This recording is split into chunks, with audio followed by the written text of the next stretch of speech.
Mexico's foreign ministry said late on Saturday that it will allow a limited number of Central American migrants seeking asylum in the United States to legally enter Mexico in order to minimize the number of people at U.S. border stations.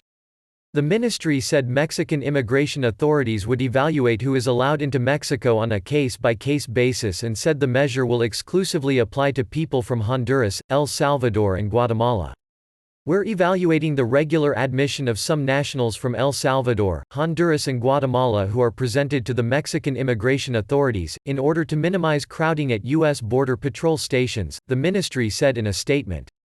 Fewer than 100 people per day will be allowed into Mexico, it added. Minors, senior citizens, among others will not be accepted. Also, people from countries other than those mentioned, nor migrants previously in the custody of the U.S. authorities will not be accepted, it added.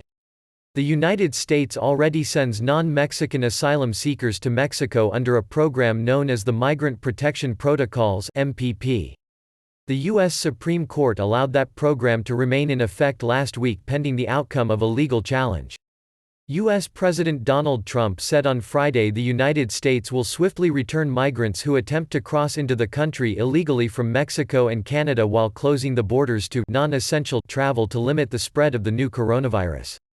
Flanked by top U.S. officials at the White House, Trump also said the United States and Mexico would work to keep commerce moving as much as possible across the border to try to limit disruptions to business.